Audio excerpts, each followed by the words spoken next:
The Wrestling Mayhem Show. Since 2006, the pioneer in pro wrestling podcasting. This show is brought to you by IndyWrestling.us and IndyWrestling.network for your independent wrestling entertainment. Slice on Broadway, supporting Pittsburgh podcasting with the perfect pepperoni pizza. Just wait, just wait, just wait, just wait, just wait. Wait for the perfect time, then attack. Don't give up what you want, take it back. Wait for the perfect time, then attack. Do what you got to do, make it last. Wait for the perfect.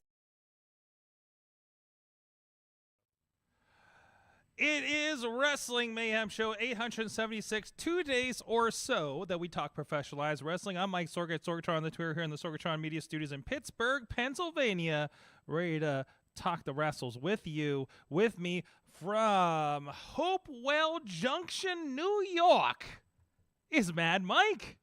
He did it, ladies and gentlemen. I did it. I did it on COVID brain. I did it. Which means, is that the secret to making this work? That we do the show on Wednesdays? Or maybe a Wednesday. Yeah, Wednesday I'll remember where Yeah. you live. There it is. Yeah. Mad Mike, thank you so much for joining me on this Wednesday. Post-Dynamite, maybe a little bit different, maybe a more explosive vibe than we're used to. I did watch NXT from last night, though. I have thoughts about NXT last night. All right, let's put a pin on that. Brother. But first, I think we need to start the show, of course, with thoughts and such. It's been nearly a week since we got word that Bray Wyatt had passed. Of course, Terry Funk also passed last week. So unfortunately, a very rough week as far as And Bob Barker. Jeez, don't forget about Bob Barker. But no, seriously, like it was a part of wrestling as far as things go there. Yeah, former Raw guest host. One of the best Raw guest hosts we've ever had. Absolutely. So, I mean, first of all, like Terry Funk, to a certain effect, like I want to say Terry Funk is. I'm double checking. We are actually live on the Facebook page. I'm but seeing it we're now. working on it. So just gotta get the chat room up. So get everybody else's thoughts too. And we are, of course, live. We're on the Facebook. We're on the YouTubes, and we are over on the Twitch pages as well. So please drop your thoughts in there. We'll keep an eye on them as we go, as long as they pertain to what we're talking about here. It was, Terry Funk was, that was one of those, like, he was in his 70s? I forget what he was like 79 or something, wasn't he? Yeah. Bob Barker, 99, by the way. He all right. Bob Barker did good. So close to $1. So close. Without going over. Oh, no. Mm-hmm. So there we go. Hey, there's the chat room. I can see you guys now. But yeah, Terry Funk, that's more of a remembrance thing. Sad to see him go, but again, he had such a long career. He had, what they say, 5 decades when we talked about him on SmackDown on Friday. It was incredible. I think we can finally say Terry Funk is retired. Exactly. And I've been trying to think. I've never encountered Terry Funk. I've never, I don't remember. I don't think I've ever seen him at a show in person. I could be wrong, but I'm amazed that I haven't, considering things. But I do have one Terry Funk story. And thank you so much to the people that put me in this position. Do you remember the Terry Funk Forever commercial that played on some stuff over COVID? Like, it was just like Terry Funk going forever, like repeatedly. I got to do the first time I did WrestleCon in Dallas. That was only last year.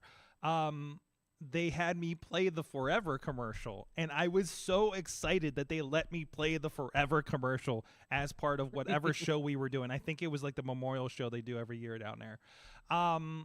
So that's my closest that I can recall I watch after this. I'm going to remember like he was on a Superstar show that I didn't remember or something like that, or I saw him at some other wild show or something, right? But yeah, it's yeah, Dusty and Terry are causing a ruckus up there. But yeah, says Tina out in Seattle. But yeah, I just, but still, so many memories. Of course, for me, Stranglemania. I was talking with people over the weekend. We had a lot of wrestling shows over the weekend, a lot of wrestling over the weekend.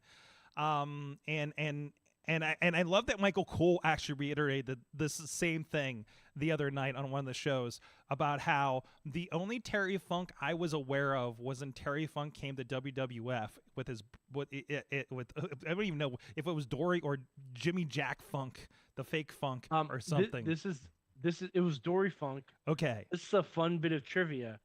Terry Funk is actually the first person to go through a table at WrestleMania. No way. Wow. WrestleMania of course. 2. Of course. WrestleMania 2, baby. I need to pull that up then. Yeah.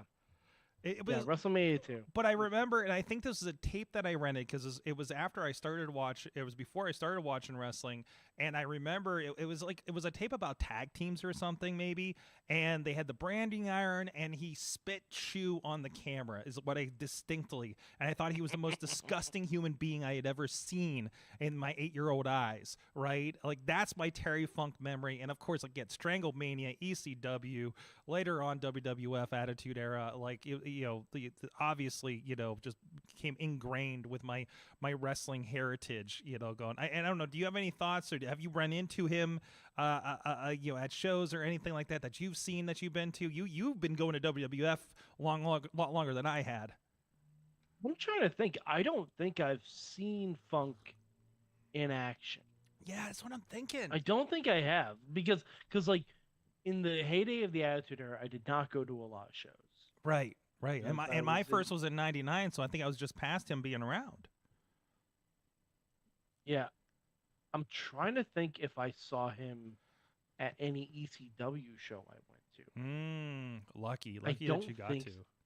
I don't think so. Mm-hmm. But I think the first time I saw Terry Funk was either on ECW watching MSG like at 3 a.m, like not when he was there the first run, but just like replays of stuff like that. Mm-hmm. Or it might have been Chainsaw Charlie. Chainsaw Charlie might have been my first like real exposure to Terry Funk, because I didn't watch WCW, and I definitely when I first started, I definitely didn't watch NWA. Like I'm sure I saw WrestleMania 2. And I'm like, oh yeah, that's fun. I have just been corrected by myself, because I think I just found the match. I am in the crowd for this video that I just pulled up from the Gathering of the Juggalos 2004. Holy shit! Rude Boy versus. Sorg, I can't hear you. What? You can't hear me? Check 1 2. Check 1 2. There's something playing. There's something playing. Yeah, you're hearing it, but nobody else is. So this is the Rude Boy versus Terry Funk versus Dusty Rhodes from the Gathering of the Juggalos 2004. So my Terry Funk experience is from the Gathering of the Juggalos. No wonder I don't remember it. This is incredible. That's absolutely perfect. I can't believe it. And it's like, there's no video or other record of this, but somebody has a random video of this. And I think this is the TNA versus JCW year. So, wow. Okay, I'm going to drop this in the chat room over on the Facebook page. I'm pulling it up on YouTube right now. But yeah, this is it. You'll probably find a young Sorgatron in the crowd at some point there. Yes, I probably had long hair at the time. But that's thrown out over there. Yeah, I would be hanging with Chachi and probably on this side of the ring too. Oh, that I look at it. Sorg? Yes. I have seen Terry Funk in person. See, we both. Oh, I knew it. At least I'm pretty sure. Pretty sure I was at this show. NEW Autumn Ambush from 2011. Yeah. Okay, I think I remember this now. Do you know who he wrestled there, Sorg? No, I have no idea. Who could have possibly in 2011? 2011. Not Foley. Foley wouldn't have been doing matches by then. Nope. He wasn't doing matches when we got him in, probably around the same time. He wrestled Jerry Lawler. And if this is what I'm thinking of, I'm pretty sure I saw Lawler throw a fireball at him. I saw sure. Jerry Lawler versus Zach Gowen, and Jerry Lawler made some very unremarkable comments about being a one-legged man. But it was the Gathering, so it fit right in. So, yeah, it was definitely not Zach's good years. But anyways. Wow, I wish there was a better cameraman on this match. But anyways, so either way, the Terry Funk obviously, attracted their, thoughts are there for anybody who grew up with Terry Funk. But of course, Bray Wyatt, a little more. He was only 36.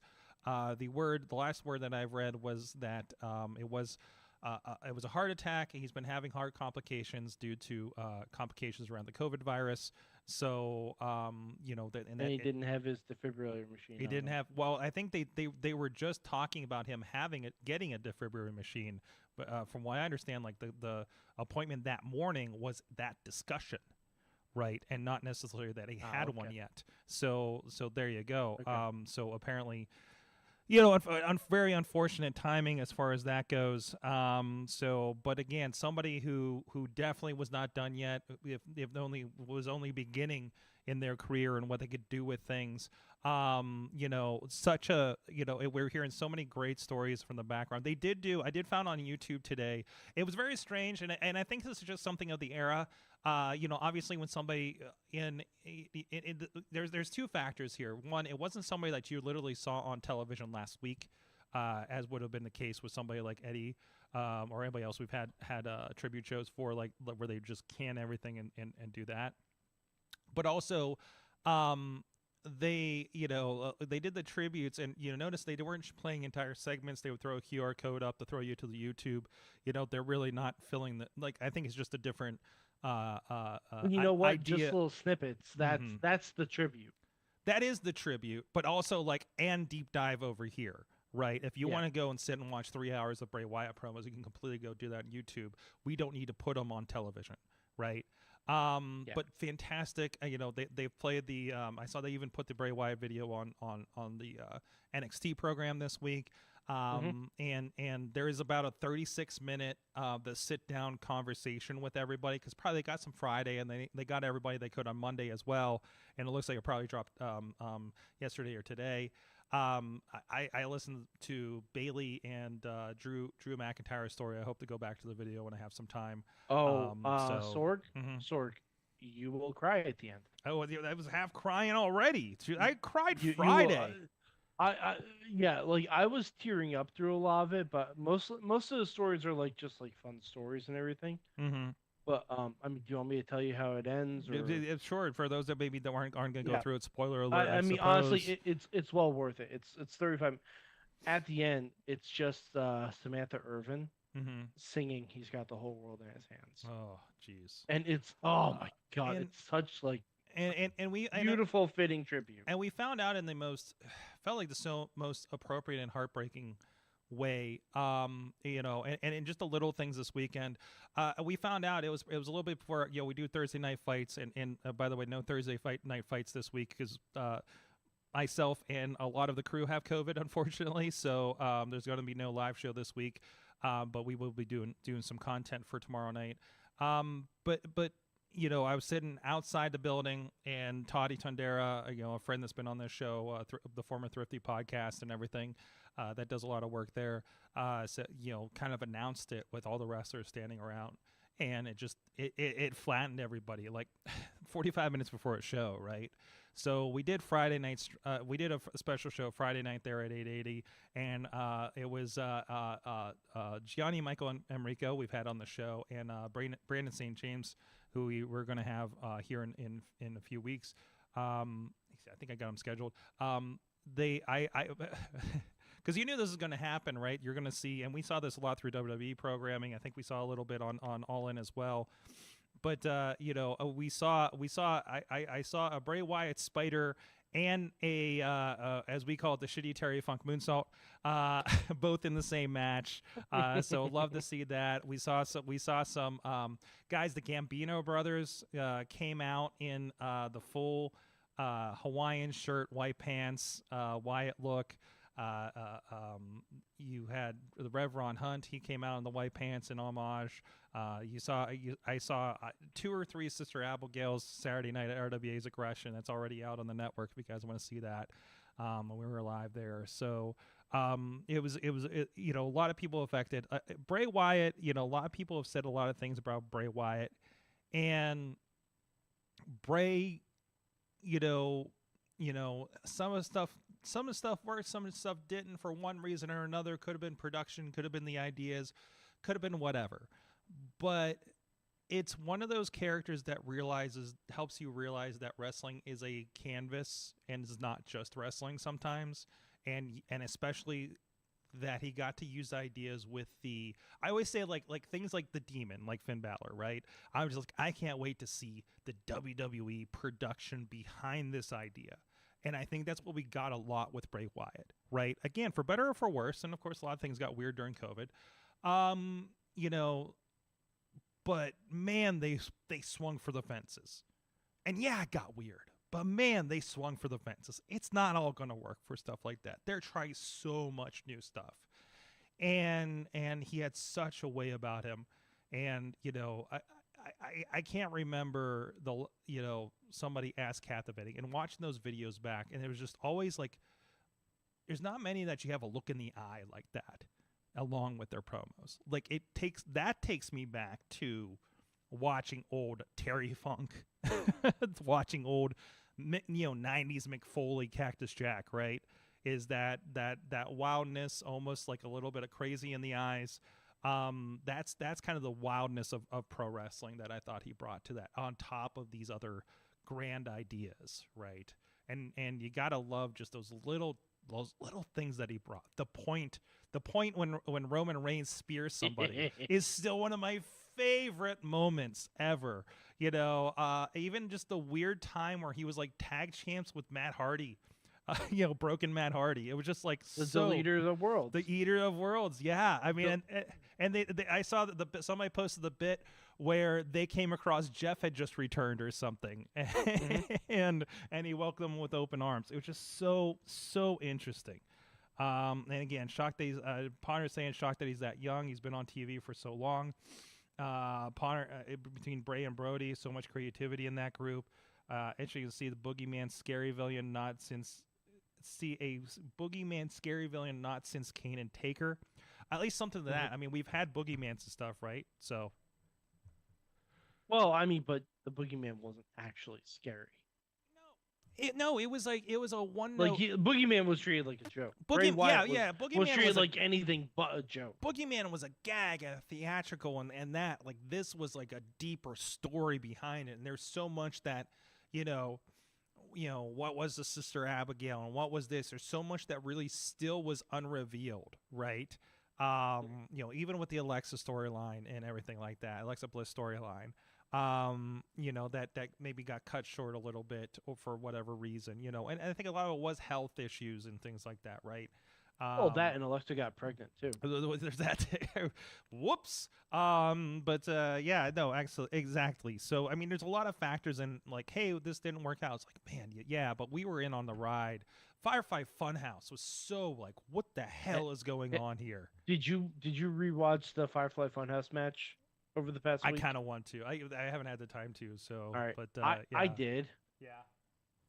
My God, that was easily the best part of that WrestleMania. Far and away, it's just you can tell Cena and Bray are having so much fun, just creatively bouncing off each other, and just working that in. Like, I mean, that's where we got the Vince McMahon puppet saying that's such good shit. Like, Cena with the NWO towel, like, just oh my God, everything so about it was so many just layers, as wild. Tina says. And by the way, be prepared. Friday on SmackDown, Cena's probably going to talk about him, and we're all Likely. probably gonna cry again. Very likely. A lot of crying going to be happening. So, again, I brought up the House of Black. I think they left the lantern in the ring, right? On All Yes. In? On the stage. On the stage. Thank you. On the stage, yeah. That's right. That's right. Oh, yeah, as they came in. That's right. That's right. Mhm. Because there was another one where they left it behind at the end of the show, I think on SmackDown. So, Yeah. The lantern was left in the ring on SmackDown, Yeah. and I thought Bo Dallas would have been there, but he's probably with the family and everything. so Yeah, that makes sense. absolutely. No, a little close to the situation, I think, to be involved, and he has. It's not like he's been there with the lot, and he's not a face for them to really kind of put out there. To be quite honest, aesthetically, Cody Rhodes coming on to talk. It sounds like I bet Cody Rhodes was already on his way there to talk about Cody, or I'm sorry, to talk about Terry. Oh yeah, So, yeah. Like that was I think that was coincidental that he was already on the way there. Now of course Braun and Eric Redbeard being brought in. I can't remember what his WWE name was. Rowan, thank you. But yeah, it's unfortunate and definitely a what could have been with somebody like that. But man, what an impression and jeez, this sucks. I mean, heck, This there's sucks a so world much. in which like WWE resigns Rowan when Braun is healed and they make a tag title run. Yeah, could have been. There's a been. world where that happens. Could have Maybe been. with Bo leading them. Well, anyways, with that, hey, let us know your thoughts. If you're in the chat room with us, of course, we're on a weird night on Wednesday. We will not be on Tuesday for a couple of weeks, unfortunately, because we are going. Well, I'm on the road. We are planning to do a show on Monday. Are you ready for another Monday Mayhem next week? I was unaware of this. I thought I told you about this. Oh no!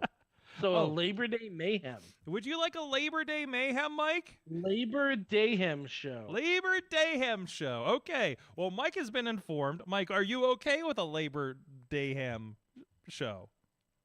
The fuck am I gonna do? I got work the next day. Okay, there you go. But yeah, no, we're gonna do that here next Monday, and then we should be back to at least a Tuesday there before. Maybe I told you about the other one we were gonna do. Sorg, I don't know what's Sorg. I barely know what's going There's on. at least one show happening from a hotel room this next month. I can tell you that. Huzzah! Are you ready for Ann Arbor Hotel Room Mayhem Show Yeah, once again? buddy. The 2 or 3 times a year we do this now. Sorry, I will be well, and maybe I'll be well liquored up by then. You'll have to tell me what happened on Oh, boy. NXT. Yes. Yes, the drinks sure. flow at the after party, and then I'm sure Tony D, the Don of NXT, will be there. And then I have to get up the next morning and run the show. Anyways, but you can tell us Good Times at Wrestling Mayhem Show. We are live typically on Tuesdays at 7 p.m., but throw that out the window for September for the time being. We're live when we tell you we're going to be live. So keep an eye on the social medias, right? At Mayhem Show or Wrestling Mayhem Show, wherever it is. We're posting more on Threads since they opened those up to desktop Ina posting said now. she sent an email, Sorg. What? Ina said she sent an email. She did send an email of what she learned that I was going to reveal later in the show. Oh, okay. When we learn I don't- things. When she we just learn said she things. sent an email. Is there didn't know another what she email? learned. Maybe there's another email. I don't I know. want to open my email and see what's going on. Oh, Alex Miller got tickets for NXT No Mercy. Ooh. Hell yeah. That's exciting. Ooh. Oh. That's exciting. That's going to be a good show, I think. Ooh. Yes. Yes. I think she was just telling us about the email that I've received. Okay. No, that is noted. That is noted for later. Don't worry about it. But all of that, all the things that we just said, and of course, please follow us on all the social medias. We do have a Discord if you want to have some conversation over there. A lot of great conversation over at the Facebook group for the Wrestling Mayhem Show. And of course, thank you to our Patreon supporters at patreon.com/Wrestling Mayhem Show. You got the first notice of why we didn't have a show this week, or at least that we thought we were having a show, and here we are today.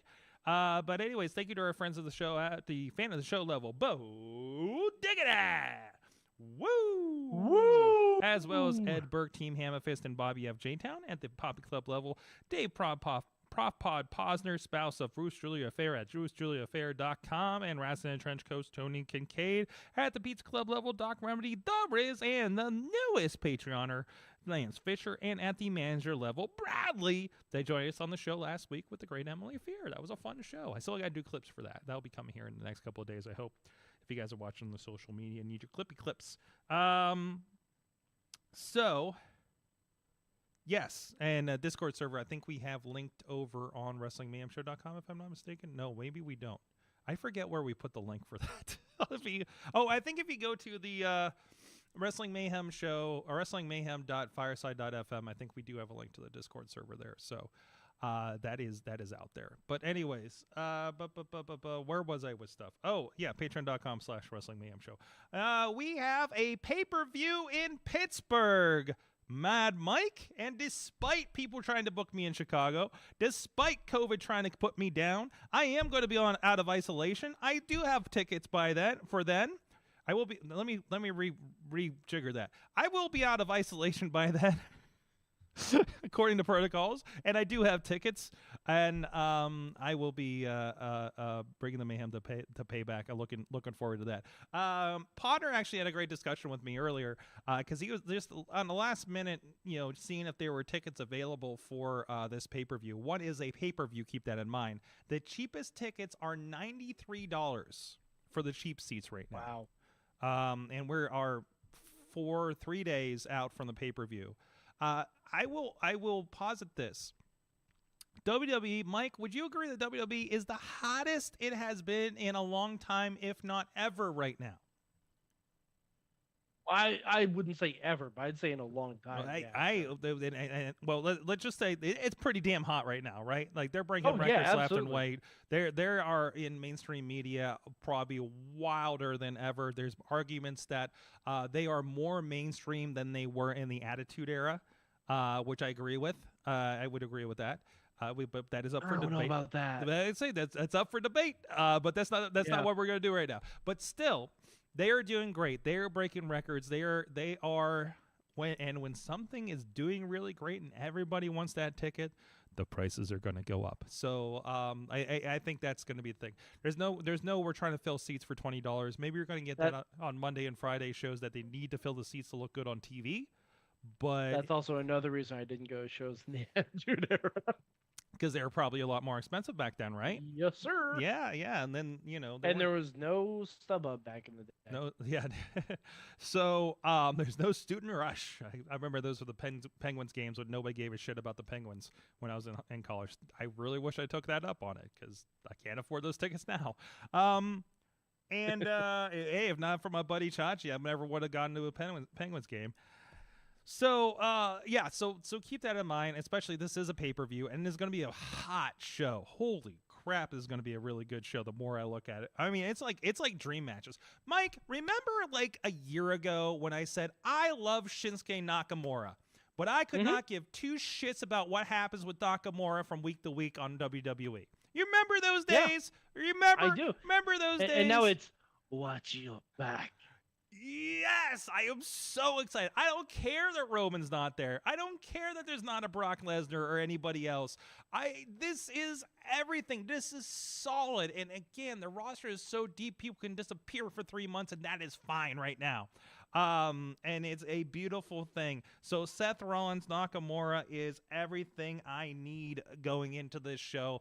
But wait, there's more. Surprised you guys aren't getting Gunther. I am surprised because that's on Raw next week, isn't it? Yeah, that's on Raw. I feel like that's very surprised. I feel like that's a placeholder. I think we've talked about this before. It feels like the Intercontinental U.S. belts have become the through lines on television, and maybe we'll bring them up for like a SummerSlam or something. But man, and maybe because it is Scotty. What's his name? Chad Gable. Chad Gable. Wow. Who's Scotty G? Scotty Giotti, Chad Gable, same dude. Doing great. Same Doing great tonight. Guy. Just blame every misstep is a COVID brain fog moment for me right now. Okay, so Yes, just bear with absolutely. me here. But Maybe they're also trying to bump up the Labor Day rating by putting Gunther and Gable on Raw. that's probably it. That's probably exactly it. I Right? could see that actually. But again, that's been a Raw through line, right? So it not a big, and maybe not even a big blow off too. So I have a feeling the other reason it might not be on pay-per-view, it might be when Imperium interferes. Because if you have one more like false finish or Chad wins by DQ or something, then you can have the match after Gunther has broken the record. And then that becomes a whole different ball of wax. Yeah, that's what Tina's saying. They want to make sure that record reign happens. So we have that. Raquel Rodriguez, which was noticeably absent from a match from SummerSlam.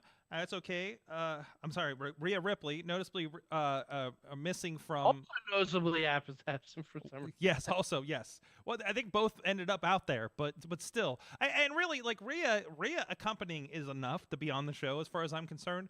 At a SummerSlam, that's fine. Still represented. And for those 3 girls in full-on Rhea Ripley cosplay that looks like they went to the same shop, I don't know. Very bold choice. At least they could pull it off. No,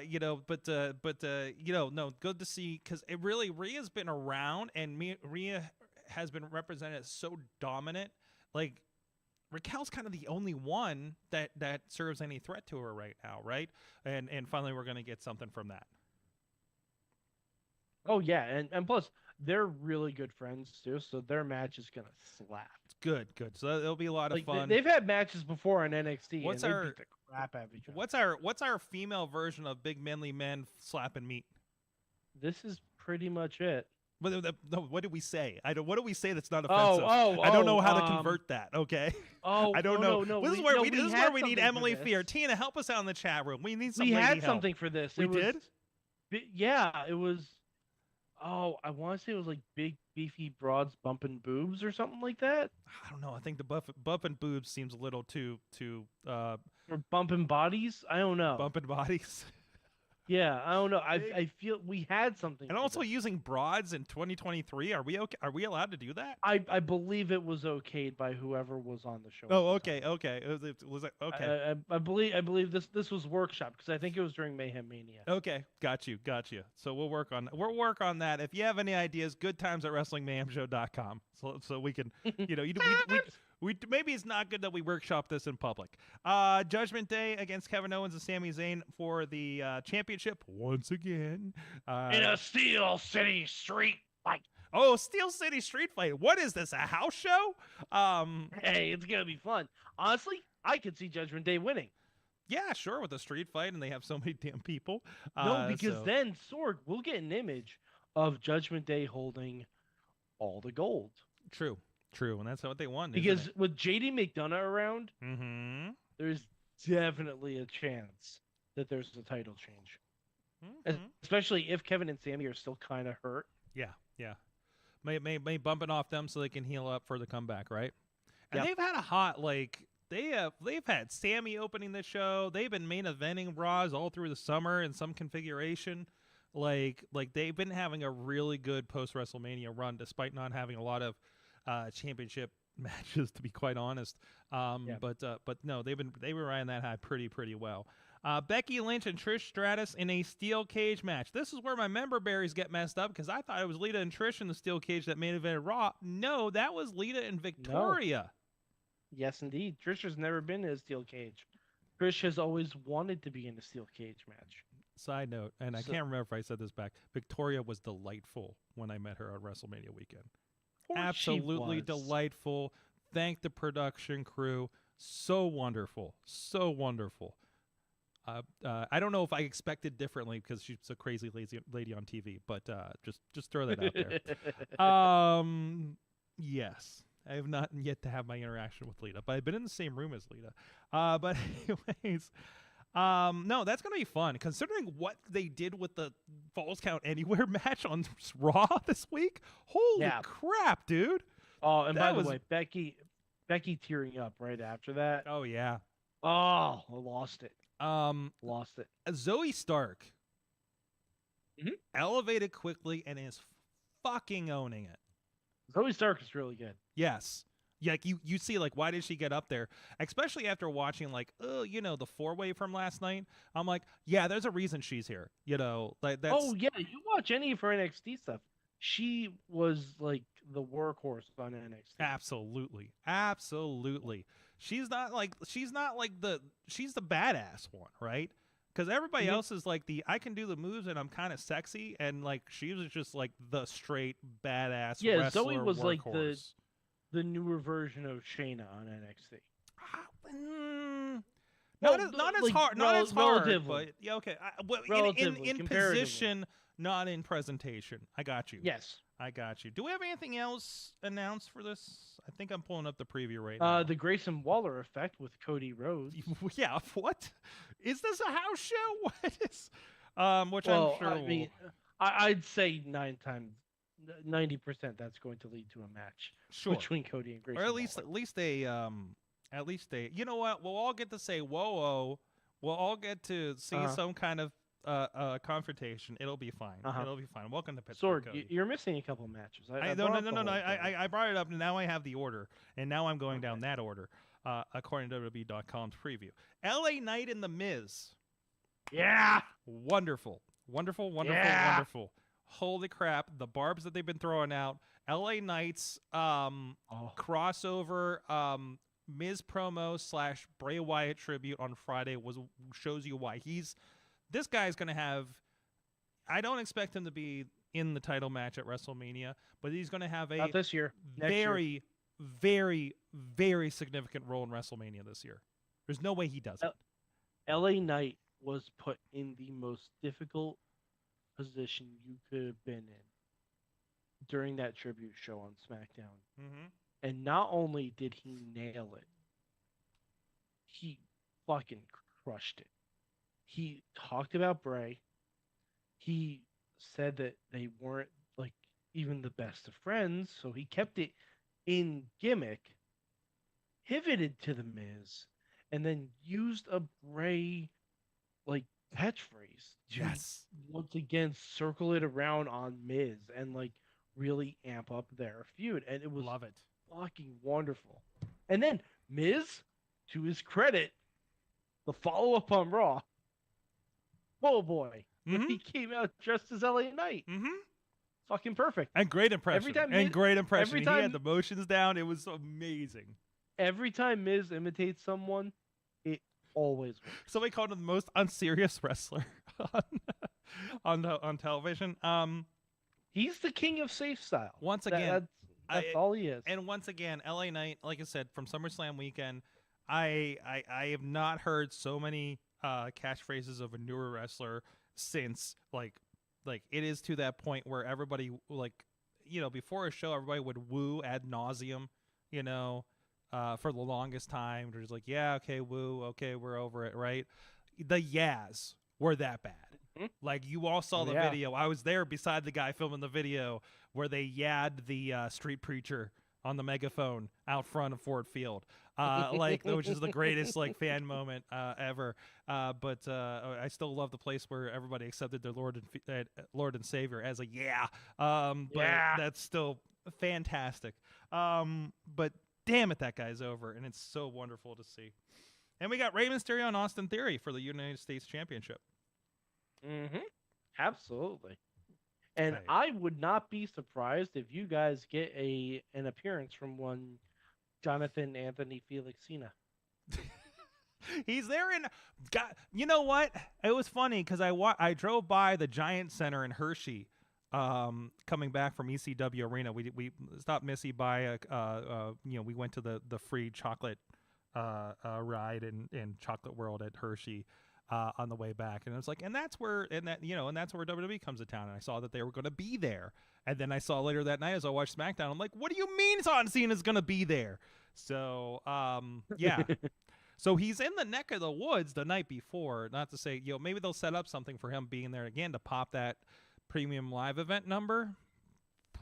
Yeah, absolutely. every once in a while when we stream stuff on Indie Wrestling Network, I've been starting to call them premium live events to see if anybody notices.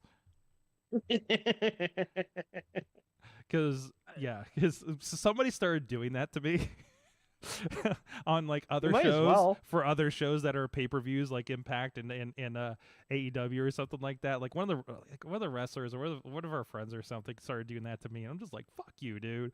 And then I'm just like, then I tweeted out about like I think the RWA show this past weekend or the VCW this weekend, and I was like, I started calling a premium live event, just like see what happens. Maybe we'll get more buys when they sound more important. I don't know. Anyways, no, Sorg.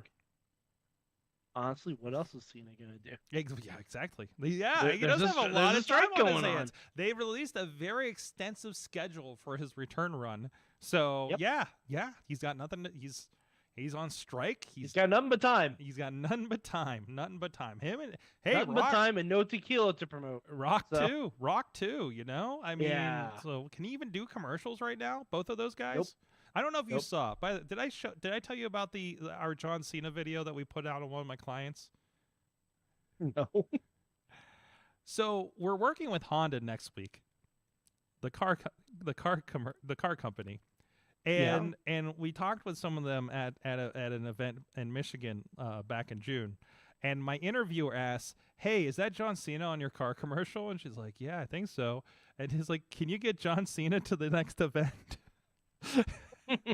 It's on the SAE University Programs TikTok page if you want to see it. So they just, and then there's a little da, da, da, da, on the below it. I did not edit that part. I just gave them the interview and just Excellent. and said, and he does whatever he wants to in like CapCut or whatever. Jeez, no, that'll be fun. I'm glad that we do have a Rey Mysterio redemption match for Pittsburgh happening.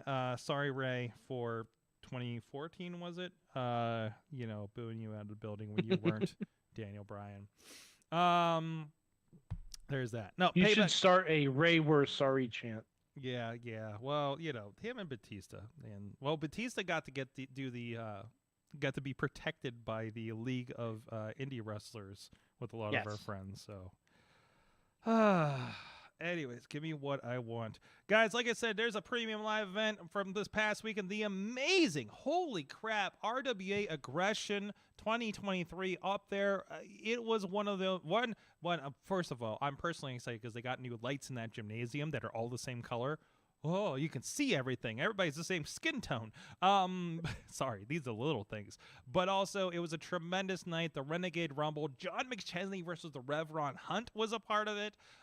Really, really hot show. If you want to know what RWA is about, this is that show that shows you what they are about down there in West Newton, Pennsylvania. It's like the Southern ECW. It's a Southern Wrestling ECW arena of the Pittsburgh area. What does Tony call it? The last true not outlaw. Outpost? No, not outpost. The last true frontier renegade. I don't know. I'm screwing it up. But go check it out. And of course, this weekend, Victory Championship Wrestling is happening. And let me see if I can double check that card here real quick. It probably won't let me here. But I believe we do have, if I'm not mistaken, we do have Beastman versus Remy LeVay. Apologies, Remy LeVay was supposed to be on this week, of course, with the COVID. We couldn't have him in studio. So we had to reschedule that. Once again, we'll get Remy on here one day. Oh, it's not going to let me log in now. So, but no, some great stuff there. But that will be live. That is scheduled to be live, presuming my videographers get over COVID. So it might be a one-man show. We'll see. But either way, go check it out. IndyWrestling.us. Top Rope Tabletop is coming up this Friday, live on all the IndyWrestling.us streaming platforms too. Again, we do not have a live Thursday night fights, but we will be having, we're going to talk about Reese Hayes had his very first win last week, and he's another one we got to get on the show here of the Steel City Killers, and that we will be chronicling his journey to his first victory. I think he was something like 0-36 from the last sign I saw. Since his debut. Those are Kurt Hawkins numbers. I know, since his debut. This is his debut in February. Remember, we're a weekly show. So so there you go. But also has the impressed me when he was eliminated from a battle royal, and during said battle royal was already out there in street clothes taking pictures. Double duty Reese. I like it. I like it. Oh, geez. What's this segment? So let me check my notes here. All In. You want to talk about All In for a moment? Yes, we can. You know, there was a pay-per-view. Let's talk about All In this segment. The next segment we'll talk and then about we'll talk All about Out. Brolin. I was going to say we'll talk about All Out, but Sure. first let's talk about. I want to have a very positive I don't conversation. think we can address All Out before talking about Brolin. Yeah, but okay, that is true. Well, either way, that's after the commercial break because you got to listen to Keith first before we can bring it up. You have to listen to Keith talk about Dungeons and Dragons. Okay, that's the rule tonight. Absolutely, that's the rule tonight. In Dungeons and Dragons, do they use real glass? I'll let them answer that tomorrow. Fair enough. Yeah, I'll let them answer that tomorrow. But yeah, no, All In. We watched it here. We had a crew here. First pay-per-view party we've had in a long time here at the studios. Just because of scheduling, jeez. And worthwhile. Again, the true 80,000. What was it? 81,035 paid tickets. Yeah. So so do what you will with those numbers. It was astonishing. This is the one. This is the big time look of AEW is going to be on the reels from now on, right? It felt, and one thing I was pleased with. I feel like when we go to WrestleMania, and SummerSlam, it there's a different vibe to it, right? I thought it was very cool that this still felt like an AEW show. Right, like we were commenting about, it seemed like the ringside seemed really tight, which in reality is probably just as tight as it is for TV. But like I think it lent to it still feeling like the space was the same. You know what I mean? Because I feel like they good. I liked the setup. I thought there'd be a little bit more like, I don't know, branding. I don't know. That's just really weird and like. Really? Like what? Yeah. What do you mean? What would you want? I don't know. There was no big like All In sign or like. Again, like I get it, but it's just. I mean, I'm sure they're trying to. I think keep the setup minimal so right. you could have as many people there. But I also think the sight lines of having that, you had the video screen on the one side, and there was like a video screen that had like, and it's set up just like they did for SummerSlam up on the video boards, where you had the screen that was showing the video feed, and then you had like the opponents on either side of the video board. I saw that in shots, but I think it's just all those were out of frame from what you had. But I think they had the perfect thing because you had a ring and you had a sea of people, no matter which angle you had at this point, which I thought was fantastic, right? And a perfect sea of people, by the way. So there was like, oh, maybe there'll be something. There'll be some sections. I think somebody said there was only like 900 tickets left at bell time or before like day of or something like that. That's impressive. That is really impressive. Very good. So and it was announced we're doing it again next year. I thought it was fantastic. Obviously there's some stuff they went really I'm sorry for the phrasing, all out, all in on with some of these. And I still don't like the back-to-back pay-per-view weeks. I think it's crazy too. No, I think it's idiotic. Unless you have a streaming service where like people are only paying a flat rate for these shows. Yeah.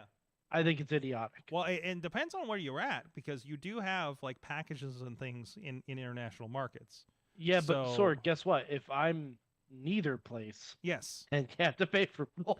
So that's very interesting, and I want to say the jury's out until we do get through both weekends. But it is an interesting experiment to see what they're doing with this versus the All Out show. Well, I think it's going to be a flawed experiment. Well, we'll see. We'll see. No. The first week was successful. Does it fuck Chicago? There's a specific reason, though. Okay, because one of are the you determining Wrestling fact, Inc. That's going to give me one big reason it fails and one big reason it doesn't the next day? The big reason All Out could fail is because one of the big draws is not going to be on the show. Okay, perhaps. Jack Perry. Jack Perry. Oh, I got shit. him. I got him, everyone.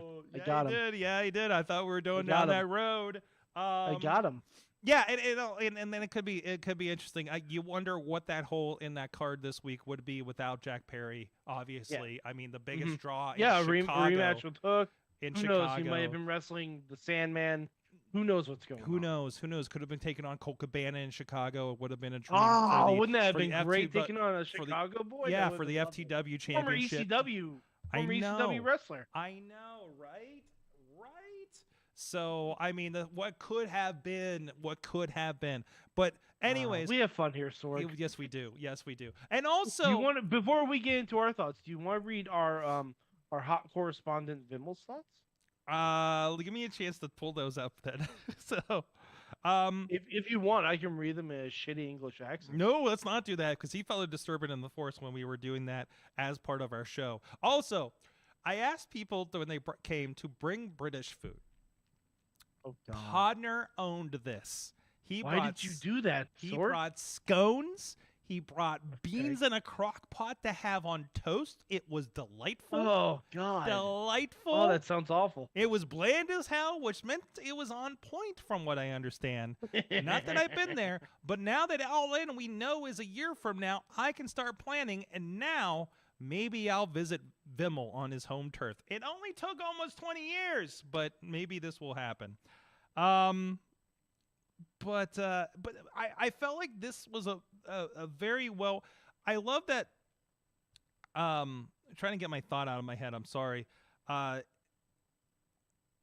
thought that, they definitely did not go by the rule book in this booking, right? We had the friends thing. They went into a title match and still were friends at the end of it. They teased everything along the way that this was not going to happen. And I love that it did end in the most unlikely-ish of ways, right? You're like, oh, this is the end of the story, right? No, we're still going. And it's actually a hot thing for the next week as they defend the championships as part of the next show. You know what it is? And I was realizing this over the course of the event. MJF has been such a scumbag since the beginning of AEW. Mm-hmm. You almost have to run a several month long storyline to convincingly turn him face. Redemption of MJF is what's happening right now. It's not even a redemption thing because he's still a scumbag. Mm-hmm. It's more like you needed someone who both on screen and backstage is almost bulletproof to any kind of no one's ever said a bad word about. And did you hear? And that's Adam Cole. Yeah. In a nutshell. And that's Adam I Cole. love that MJF's like media scrums are the most belligerent thing possible. Oh my God. They're amazing. I can't Sorg, believe they let him do that. I'm going to reenact something from the media scrum that made me laugh very, very loudly on my drive home. A reporter asks him, so what's your relationship like with your mother? And MJF, that was the first question he was asked. Yeah, it was. And MJF just goes, Jesus fuck, that's a loaded question. I just lost it. Did he say, is she here? Is she here? She was there. She was here. Oh yeah, because he said all that shit with her in the room. Yeah. She was there, and she brought a sign of MJF and said, MJF is my baby. Oh, which no. is cute. Oh, my. Yeah. Oh, my. But, oh, my God. So funny. So, Vimmel, let's go. Vimmel, old-time Year 1 Mayhem Show fan, visited us in Year 1, and we all kept each other's kidneys. Our own kidneys. That should be the disclaimer. Great experience. Into a kidney exchange program. I'm going to try to speed run through this. Wonderful show that had a theme as it barreled along with Furious Abandon. The night actually started earlier than Build with Miro and Hobbs. I didn't get to see, I tuned in. It was right in the middle of a sweaty Big Show going down the aisle, and I'm like, what the fuck? I had no idea. So I haven't seen the Miro Hobbs stuff yet. having said that, Punk was cheered and booed to the rafters and entertaining opener. FTR and Bucks had a great match. I think it was the best of their 3 false finishes with a handshake denial at the end. Tells me it's not over, and we saw that that's turning into a 8-man tag this week. Stadium Stampede was difficult to follow. Wembley does not have large screens, and the ones around the ring were hard to see, making the entire match a bit of a demolition, which it was. I think it came around fine for the most part. I think it's one of the better ones they've done on television, to be honest, versus the Anarchy in the arenas and stuff like that. I actually thought Anarchy in the Arena was better. Really. Yeah. You know what? The last one I was in person for, so I didn't get to see how it came out. Okay, that's so. Fair. But I think Stadium Stampede should have been saved for when it was darker out. Maybe. Well, no, just like because it was hard to. Yeah. Yeah, you can actually like see what's going on in the crowd. Back to them. First trios match ended with suddenness, which did surprise. Saraya Wynn took a lot out of the crowd. That level of emotion, outpouring, and respect for her was equal to the reception of Ospreay. If there was any doubt about who is the next biggest thing, surely it is gone. The crowd loved the Brits, of course, but we respect effort, and a knowing smile will win us over. The House of Black giving the belts over was a nice touch, and that will play huge with the audience who understands what they are seeing. A recent convert to appreciating MJF. I understood him and his motivations, but now with Adam Cole, he seems vulnerable. Difference is Superman, Batman, and vulnerability, which I think is boring, versus the opposite, which every person can emphasize with. He has shown his side in recent. He's shown this side in recent months, and I hope this continues. The bromate certainly seems to be still going on. The UK has waited for 30 years to have an event of this scale, and there will be another go around next year. The show flew by, of course, and again in person it's a different vibe. Of course, I can't know how this came across on TV, but in the stadium, sound can be lost, the atmosphere can look dull. When the truth is that it's anything but. Keeping a crowd up for 5+ hours is tough, but that stadium was very much up. I hope it came across as a big deal on TV. I heard, but I did hear complaints on Twitter saying that what's going on with the sound because it feels like the crowd was not there, kind of thing. And yeah, but that's open air stadium. Yeah, open air stadium and capturing it can be hard. So I can listen. I watched a guy who's a fucking expert tweak the audio in ECW Arena all weekend long. And we talked about how difficult it is and how you cannot, and this is something that I theorized from my setups. I was like, we don't know what this is until we go, and this is also the reason why you do pre-shows, so you can fix everything before you get to the main show, right? I've been a fan for 30+ years and love this experience. I chatted with fans from Wales, Germany, Portugal, and Spain. You didn't see the guys from Phoenix that RJ City did? That, by the way, that was the best part. When the first thing I see is them doing the panel, do a cutaway to RJ City, says, where are you guys from? Phoenix. It's like, great, I'm halfway across the world, and I find 2 guys from Phoenix, back to you. That was it. I never saw them again for the rest of the night. This will be bigger next year, hopefully not blighted by sad wrestling deaths in the days before, the saddest part of which is that the outpouring of appreciation has come once the soul is left. I truly hope that the flowers were given to those who deserve so that they can be seen by those who earn them and not just be sad what-ifs. Till next time, I feel the urge. Best wishes to you and yours. Remember, if you can't be of help to the next person, just be kind. It'll be helping more than you know. D. Vimmel. There you go. And in response to my disturbance in the forest, definitely felt some disturbance. I hope you had crumpets. We did not have crumpets, but I think we did well. Anyways, so I just felt like it was a very representative show for AEW on a big scale. I think a lot of people got on there. Obviously, not everybody. Really wish Emi Sakura got on there. Jericho got to play in Wembley Stadium, so big ups for him on that one. Sorg, I'm going to say this one time. Mm-hmm. I wish there was a second women's match. I do too. But again, I think with Emi Sakura versus Chris Statlander would have killed on the pre-show, even on the killed. pre-show. Absolutely, give her the big queen entrance on the pre-show. Fuck yeah. Yes. I think that is absolutely a big miss. And as somebody who I feel like should be paying attention to those kinds of things, I think that's a big mix. And I really hope there's efforts to put her on next year. Well, there certainly aren't efforts to put them on All Out. Yeah. So, that's a thing. But anyway, back to the good of the show. Mm-hmm. MJF had him cool stuff. Was so good. Was so good. Fucking hell, man. Ospreay Jericho was fantastic. Fantastic. Yeah. I'm a huge fan of was Ospreay, good. of course, but I think one of the best Jericho matches all year.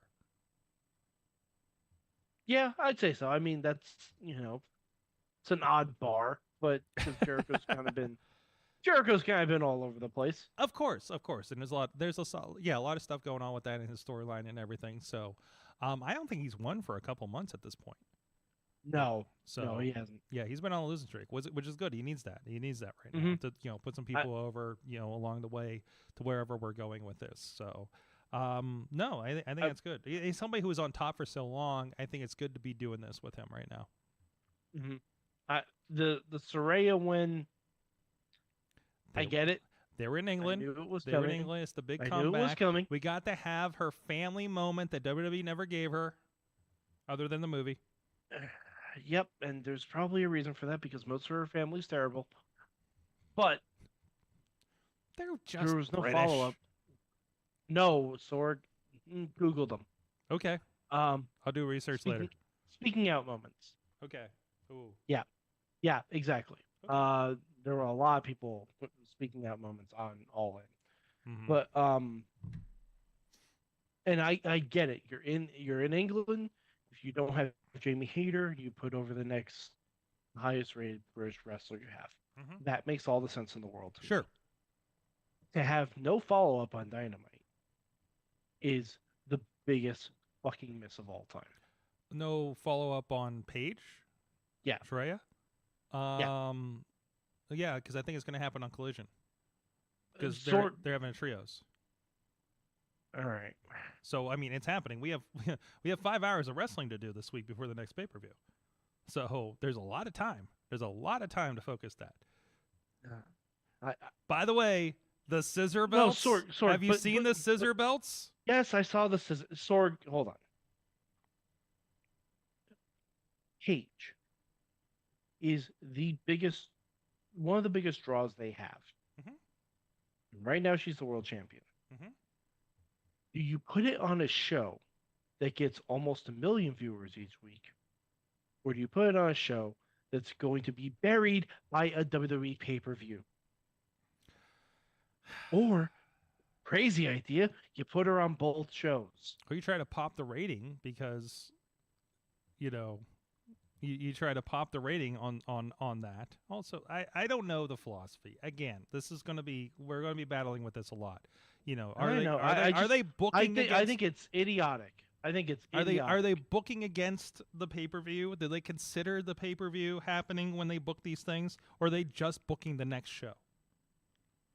Do you want to okay, like the Collision last week was a shit show. Okay? Mhm. Because they did 3 shows in one night and they had a lot of play. Like it looked like an AEW Dark. I'll be first to admit that. And you're in Chicago live on Saturday. First of all, like you got to fill the house, and you gotta give TNT. Not everybody. It's also different because not everybody pays for Peacock, Mike. Some people are just watching the thing on TV, and you're capturing the people that are watching the thing that flip through on a Saturday night on TV because they have nothing better to do. And it's like, oh, shoot, there's a pay-per-view tomorrow. I think I'll buy that. Let's see I remember Paige. I remember this person. You tickle their member berries so they'll drop money on a pay-per-view. That's the math. I hope the math. They're not living in this world that we opens are. Collision.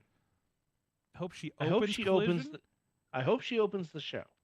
Because her walking out at the start of a wrestling show with a championship belt is one of the best ideas they can do. And it would be way over for a Chicago crowd. Yes. For sure. But if it's buried in the hour and 5 minute of the show, like it usually is. Well, we've been through most of the good of it all in. We're obviously getting into the weeds on what could be, what could have been. And oh no, we are doing Chicago with our Chicago boy, Cole Cabana and Jack Perry. Yes. Let's take a quick look at what's coming up on Top Rope Tabletop with our friend Keith Hott. We'll be back in a couple moments here to pontificate this further. Hello everyone, Dungeon Master Bearcat Keith Hott here. And previously on Top Rope Tabletop, the gang had survived their encounter with an Elder Obelix, but not without mental scarring. The Obelix, the pseudopods, brought out figures of the past that haunted them. Well, mostly, not everybody. But their next step is going through the Orison Mountains and slaying the fire giant and obtaining the fire crystal. The fire giant will protect his forge at all costs, and he's well aware of their presence. Will he make it to him and win? Or will he just throw him into the fire for the forge? Find out soon. We'll be playing September 1st. Live. See you soon.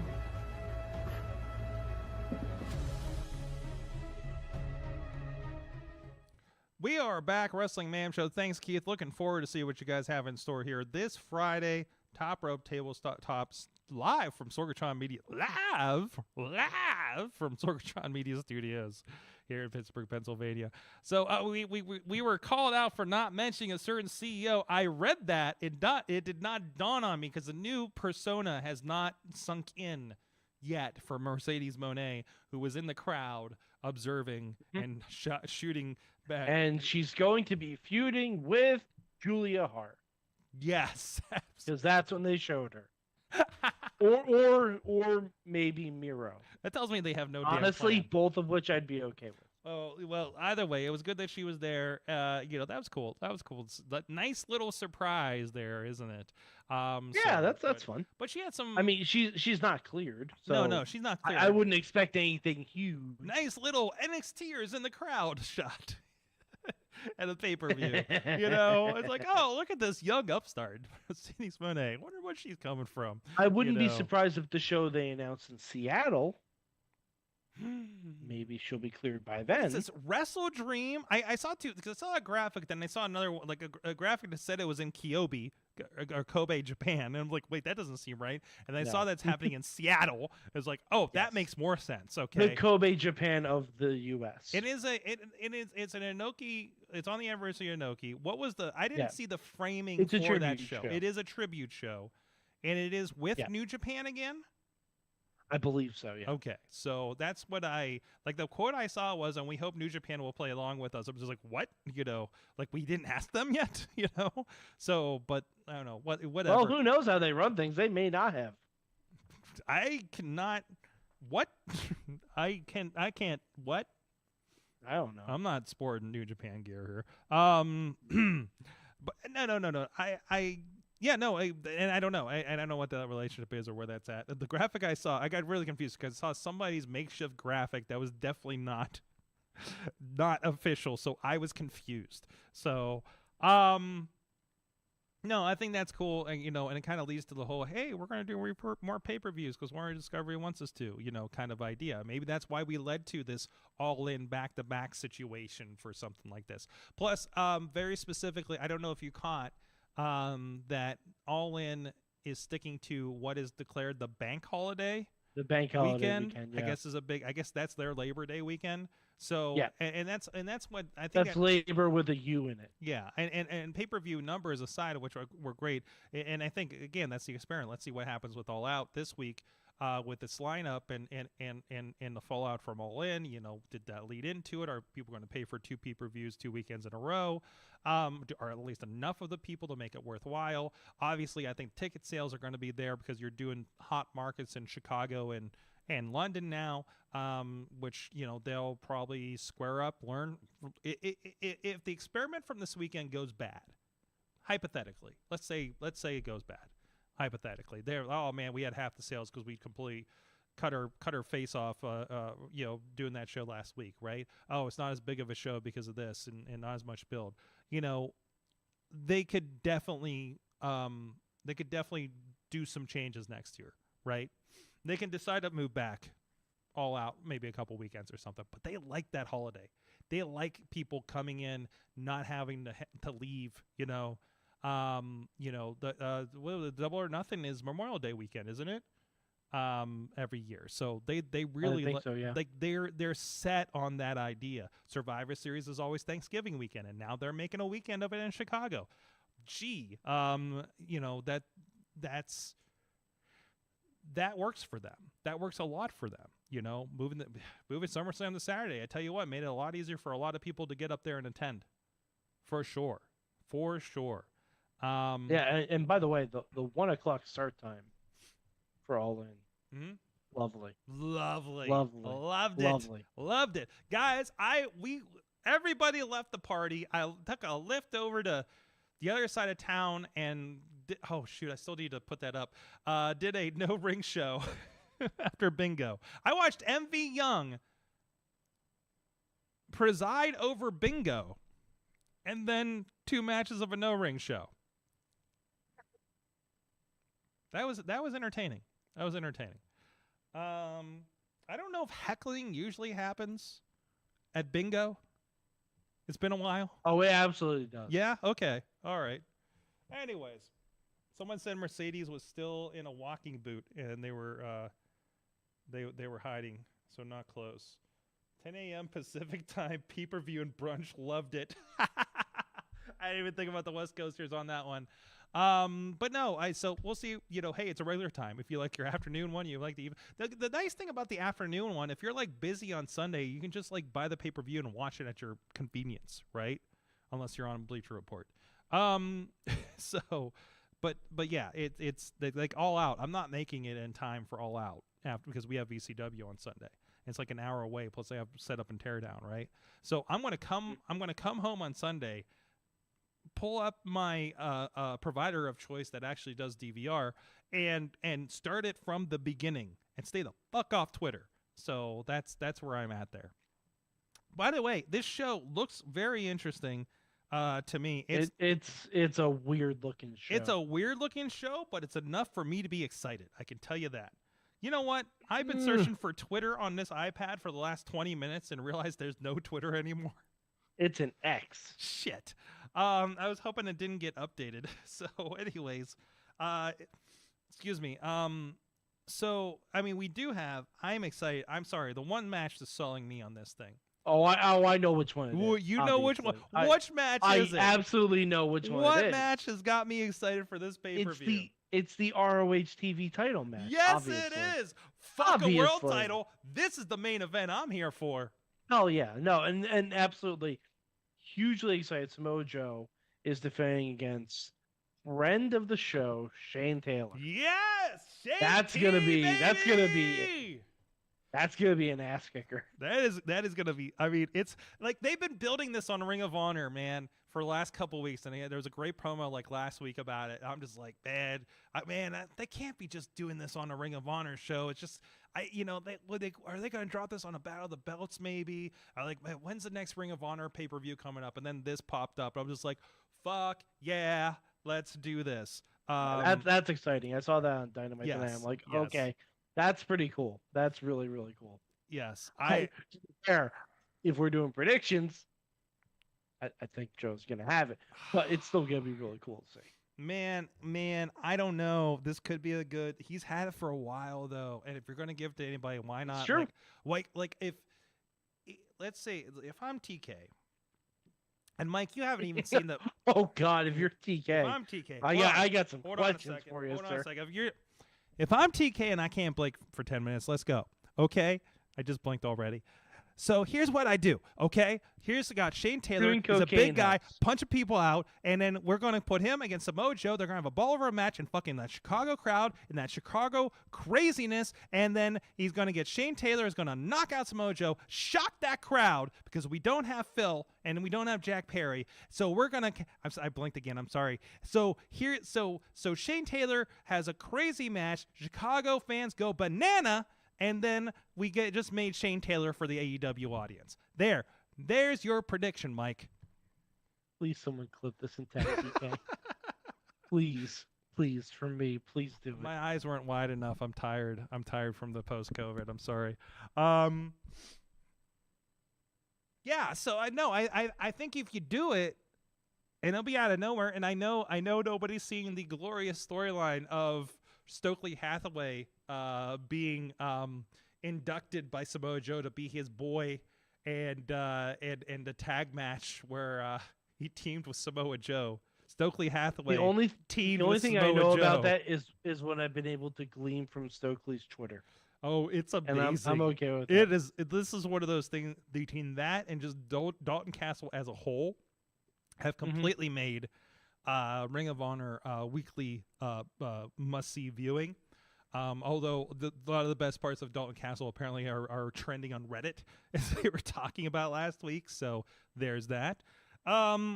Anyways, no, that's exciting. Also apparently announced Claudio and Yuta versus Eddie Kingston and Shibata. I'm in. Okay. Let's go for it. Okay. I'll let you finish. I have an issue. What's your issue with that one? They have so many championships Mm-hmm. that are not being defended on pay-per-views. Sure. Like, you would think in the absence of Jack Perry. Yeah. And thing in Chicago, Jack Perry. Of course, absolutely. And with MJF not defending his world championship on the show because, Daddy's tired, obviously. Mm-hmm. You'd think you'd want the ROH champion defending his belt. Maybe against Eddie Kingston. I feel like there's a weird That thing. to me seems like I feel like there's a that weird to me thing seems like a main event.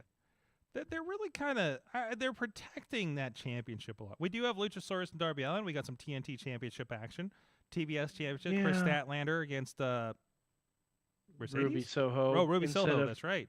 Ruby Soho instead of any of the people she's been feuding with. I feel like we're going to get a match around the AEW Women's Championship this weekend as well. That's going to get set up on Saturday. We fucking better. Well, I mean, did you see the Outcasts are teaming together despite the Yeah, blow up I that know, happened and that's last week? not going to end well. Powerhouse Hobbs and Miro. That'll be a nice one. I figured you'd appreciate that one. Yeah, I mean it's good to Kenny- see them both on pay-per-view. Kenny Omega and Takeshita. Yeah, I mean that tracks. That makes sense. That's going to be a baller match. That's going to be that's your gonna be fun. Jericho Osprey of the night. And of course we'll have a Ring of Honor Tag Team Championship match based on whatever Battle Royal winner happens on Rampage. because we can't it's so easy. Just book them against the Kingdom. Mm-hmm. That's the feud. Well, That's the story going into And this. I think Rampage is going to set that up. So that they're Sorg, if it doesn't, then what are we doing?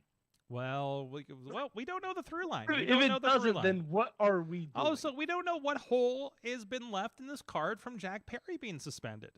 allegedly. No, I already told you. It was going to be mean- Jack Perry versus Sandman. Yeah, exactly. Like without Jack Perry versus Sandman, there's obviously Mm-hmm. some limpness to this card because being in Chicago, you want to do very Chicago things like Jack Perry versus Sandman, and that's not going to happen now. And you got to wonder if anywhere on the show if they're going to have real glass. I hope so.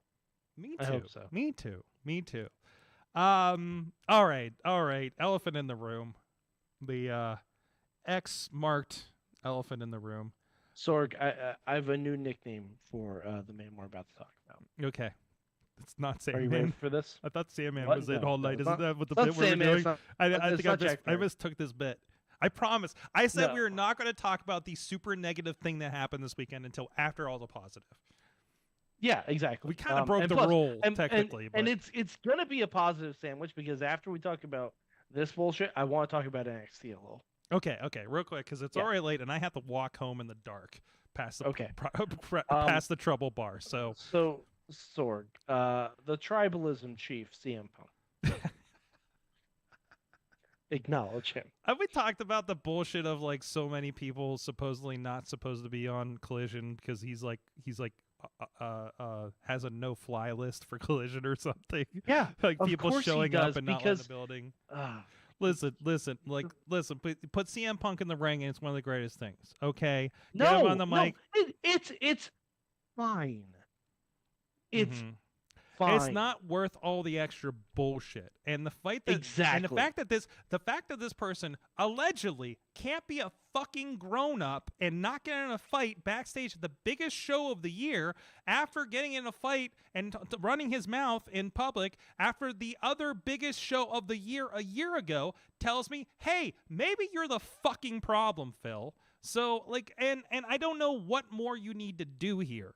Okay, is he so lawyered up that you can't just fucking get him out there? Are you worried so much that He's just expensive. Is he the one that put 80,000 people in the seats? No, the To product. be fair, no one on that roster put 80,000 people in that arena. No. The roster put 80,000 Well, people in Well, those. yeah, the no brand- one that's what I mean. The No brand, one person did it. exactly. The brand that AEW, the team of roster and everybody that's worked their ass off over the last 5 years of AEW, put 80,000 people in the brainchild of the Young Bucks and Cody Rhodes put 80,000 people in those seats. Okay, on brand alone without a match. WrestleMania level first day sales, right? And even beyond if we have that argument, but which we won't because that's not the point of this.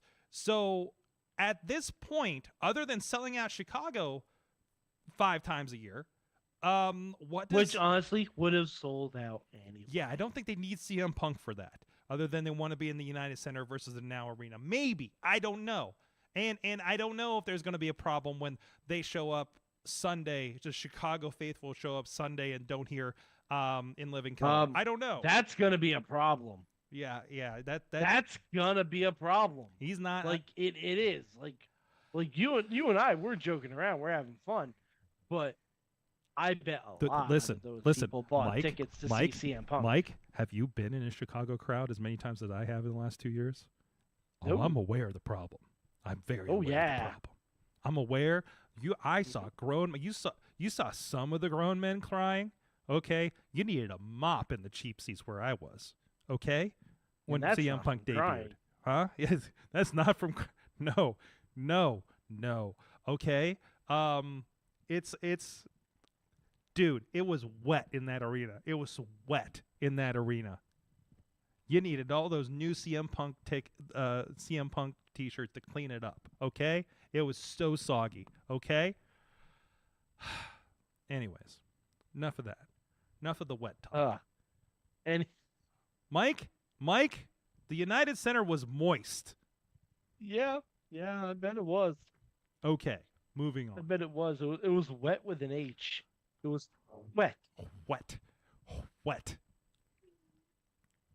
Anyways, What is this bit? I don't know, but What the- you really have. Yeah, I gave you some. Oh boy. Anyway, Chicago's a bunch of weirdos. And they don't know. But Beef is. fuck, I Anyway, love let's move Chicago. I love the Let's move Chicago on. crowds. I love the Seattle crowds. on. Let's move on. But the Sorg. Seattle You crowd's not. watched- But the Seattle crowd's not as wet. Well, they are, but it's due to rain. Sorg, let's move on. You watched an NXT last night. I watched it this afternoon actually, but yes. Okay, but you watched an NXT. Yes, from I am last night. so glad that Climax G1 NXT is happening. They just call it the Heritage Cup. Yeah, I that's gonna be Listen, fun. listen, And I they was- got, I'm they got 8 bangers in I'm there. catching up on work, and I got NXT on, and I was like, and then I'm hearing this description in the distance. I'm just like, did Vic just did they just describe the G1 to me Uh-huh. on WWE programming? Because I'm pretty Yep. sure they did. And damn it, I think I'm gonna watch Level Up now. Uh-huh. Fuck me. Uh-huh. Yeah. Well, Level Up. Honestly, if I you know, want like you've a good told half me. hour a show. I know. I don't need any more show, but if I'll pair it with a nice Chianti and Ring of Honor, okay, and then we'll be all good to go. some fava beans and some nice level up. Listen, I don't know. Like, I didn't know a good wine reference. Okay, that's the only thing that came to my mind. That's fine. That's fine. And by the way, we're not cold. level I'm not cold. level up has a bit of an oaky aftertaste. So Oh. just be prepared for that. So does Impact. I need to talk about Impact. Oh no! Oh no! No. Good things. Oh things. good! Oh good! Because I was a Like part. I said, positive sandwich. Oh good! Oh good! Positive sandwich. Because I was part of some of that last week, so I don't want to. No, positive sandwich. But Sorg, the cage match on NXT. Mm-hmm. My God, I love the Creeds. I wish I paid more Love the attention to Creeds it. I so like much. again working while I'm going. It's like this is some wild shit. All right, back to my Sorg, give it like a full attention look. Okay. I saw the one. Julius Creed is an insane person. Mm-hmm. Because so the match started where the Schism followers beat up Brutus Mm-hmm. and locked Julius in the cage to fly solo. Mm-hmm. So Julius was in there for a while. He had one of the dyad members in an ankle lock, and when the other one came in, he gave him a literal one-armed powerbomb. Mm. Like he kicked him in the gut, lifted him with one arm, and powerbombed him with one arm. That shit I only make my action figures do. Like and then I will never not love a gimmick of someone ripping off a cage door. Mm-hmm. And that's what Brutus did to get back into the match. But instead of like Kane doing it at the Hell in a Cell where there's a chain and everything, no, Brutus brought the cage door into the ring and just started using it as a weapon. See, as opposed to Duke Davis recently returned after his sabbatical this year, and I understand he ripped the cage door off, and I've worked around that cage, and I was like, well, I think I've knocked that cage off working ringside camera, so it's just like, ooh, unless they've reinforced that thing. So, anyways, but no, that's impressive. That's impressive. And then Sorg, to cap it all off, as if you didn't need any more proof about Julius Creed, he lifted both dyad guys up on his shoulder at the same time for a double doomsday device. Love it. Like, Love it. That's insanity. Man, like NXT's... one of my buddies described the Creeds as a Dragon Ball Z fusion of the Steiners and the Road Warriors, and that makes all the sense in the world to me. This and the listen, I've been while I was sick over the last 24 hours, I binged 3 seasons of Barry on HBO. Oh boy! And then I watched the Los Lotharios video from this episode, and I felt like I went back into a flashback from the show because they did a thing where they both woke up and like, oh, did you have a dream about so and so? I'm just like, the fuck is like, again, what are these like weird telenovela videos that they do? Just fucking fantastic. And they had like claw marks on their chests and everything. I missed that. It's all very weird. That part. They both have matching claw marks on their chests. Magic is fucking I'm like, real. I don't know where this is going to, but I'm excited for it. To a certain point, I feel like this is like I want to say amateur Lucha Underground level. I was gonna say promos, but it's just we got a week to come up with a show, and we got all these Full Sail students, and they got some ideas, right? And I feel like the funny thing is, Humberto and Garza are not Full Sail people. They're just guys from the main roster. Like no. I'm talking about the video crew to go film all these vignettes over the week, right? Because that takes fucking time to do all those, right? That's why you don't see as many of those on WWE or anything like that, right? Oh boy! What's up? Breaking news from 40 minutes ago. We know something that's going to be happening at All Out, probably. Okay. Ricky Starks challenges Ricky the Dragon Steamboat to a strap match at All Out. Oh my god, are you serious? I am serious. You know what? I bet Ricky will go. Just don't let Keith Hott in there. That's. I mean, I'm all for Ricky on Ricky violence. And by the honestly. way, if you want to watch Dungeons and Dragons led by a dungeon master who once stole Steamboat's shine in West Virginia, please turn in a Top Rope Tabletop this Friday. Oh boy. He doesn't listen to the Oh, show. boy. I'm sure it'll be great. Anyways, Impact. Yes. What's the deal with Impact? Sorg, do you know who's returning to the ring for Impact 1000? And this might be the kick in the ass that gets me a buy I know who tickets. I know who's on who I saw announced that you'll be excited about, and I know who you're not excited about because I saw Return to the Ring for Awesome Kong. Yes. Holy Fuck, shit! yes. Do I need to repost? Absolutely. Did I need to repost a clip of when she chased out John McChesney from the ring at IWC? You absolutely do. Let me see if I can find that. Sorg, do you know what she's doing at Impact 1000? What is she doing? She is going to be in a tag team with Gail Kim. Wow. Uh-huh. Are they taking on the beautiful people? My God, I would die. I would absolutely die. That'd be wonderful. I don't know. I don't care who they're taking on. I kind of hope Jordan Grace is involved in this. I just want to know, and I may pull the trigger on going to this show. I'm putting this. If It's not far if you from look me. at Awesome Kong scares John McChesney out of that building on YouTube, and I just put it in the chat room for I think I'm ringside filming this one, by the way. So it's not hooked up here so I can show you on video, but it is in the chat room. And yeah, she's the knockouts TNA Knockouts champion at this time. She's got the belt in this clip. So that's exciting. I'm so happy. This is White Plains, New York, which I think is right up from you, right? It's a stone's throw away. Stone's throw for you. Okay. It's like Wheeling, West Virginia for us, right? So no, that's exciting. Slightly safer area to be in. Than Wheeling. Oh, is Yeah. Wheeling unsafe? I'm not aware of this. I don't know. I assume all of West Virginia is unsafe. I mean, I'm not like scared of rundown steel towns. We just kind of live with them. We are the night. Okay. I was born in it. So, literally, I was born in it. by it. Yes. By it. Yes.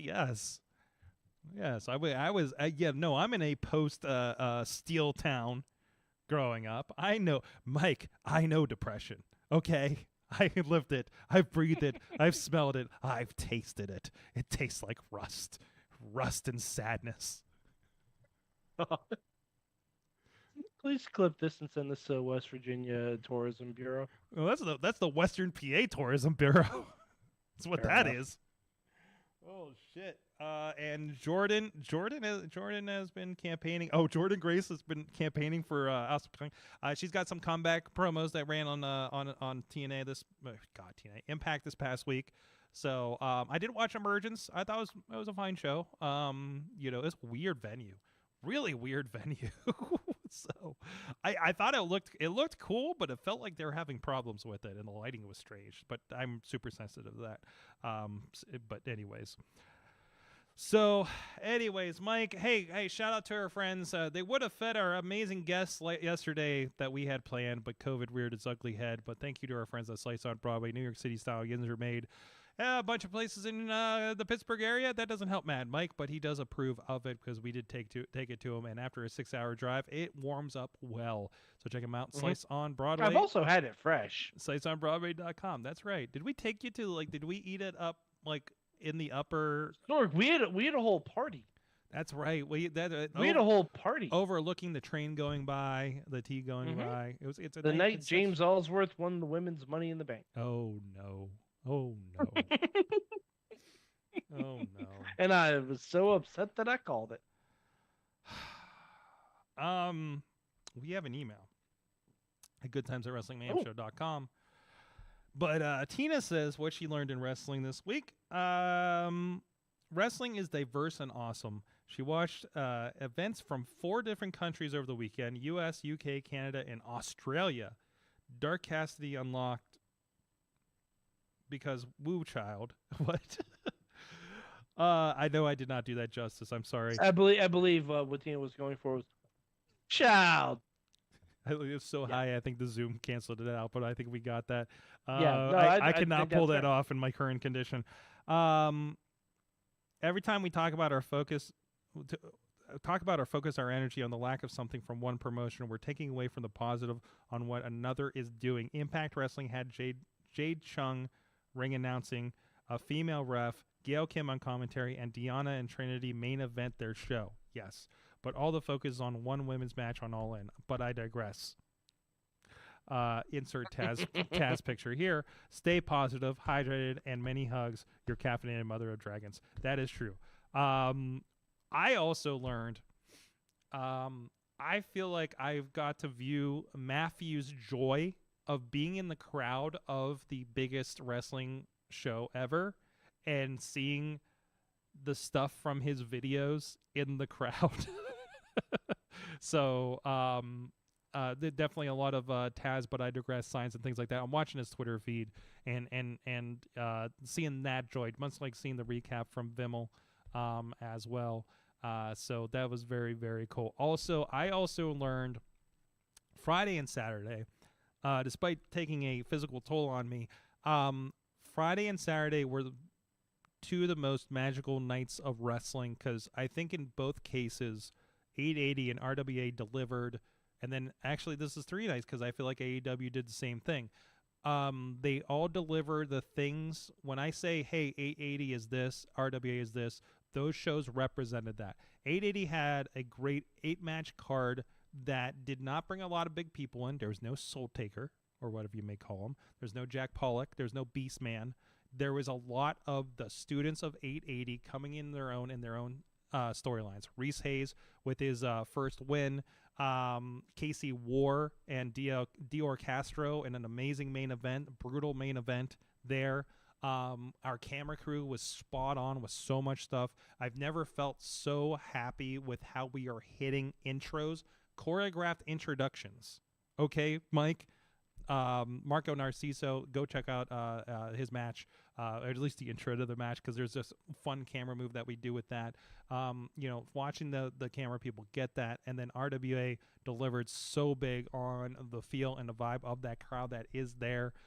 It was fun because one of our friends of the show was at RWA for the first time and had a little spot there that I won't get into. But I was like, yeah, so have you ever been here before? And they're like, no. I was like, you've heard about this place, right? He's like, yeah. He's like, yeah, the crowd gets pretty crazy. And then I had to see how the crowd was built up during that show and then landed with a big surprise ending, and seeing, that thing where they do the thing where everybody runs up at the end and starts banging on the mat because fuck guardrails in West Newton, right? I remember wrapping the show, cutting the stream, turn around and be like, and that's fucking RWA right there, right? It just bonkers vibes from those two venues, and everybody's hitting it just so well around here. Again, 2PW was nuts the week or two before as well, so very, very happy with that. Mad Mike, what'd you learn? Sorg, I learned that we're really glad that you're our friends, and this is the friendship that will never, ever end.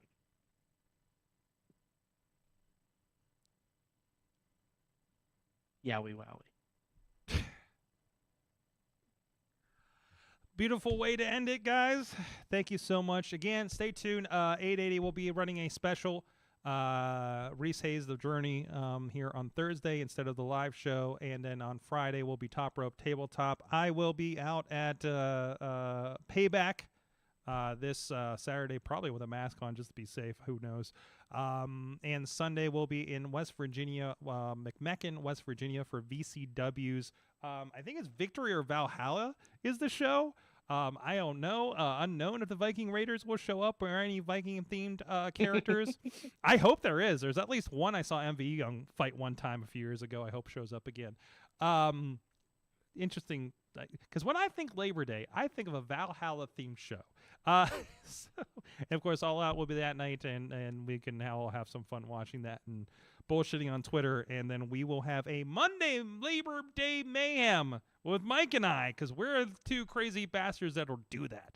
So Yeah. wow, It's going to be late night mayhem. Yeah. Y'all ready for this? Well, no, I'm not, Mike. No, I'm not.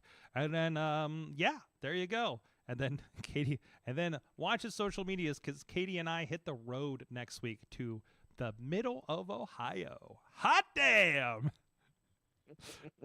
We went to Arizona this time last year, so make it up for it. We do have San Diego next month, or in 2 months, so there's that. Anyways, thank you so much. Find some lucha wrestling maybe while we're in Arizona or in San Diego. Hopefully, Find some tacos. Some tacos. Oh well, I gotta take her to Lucha Taco out there. So that is a must happen while we're out there. I forgot about that, man. Also see some good friends out there that have moved out from Pittsburgh. So thank you guys so much. Yay. Wrestling Mayhem Show. We'll see ya when we see ya. Until next time, Mayhem out. Just wait, just wait, just wait, just wait. Wait for the perfect time, then attack. Don't give up what you want, take it back. Wait for the perfect time, then attack. This show is a member of the Sorgatron Media Podcast Network. Find out more at sorgatronmedia.com.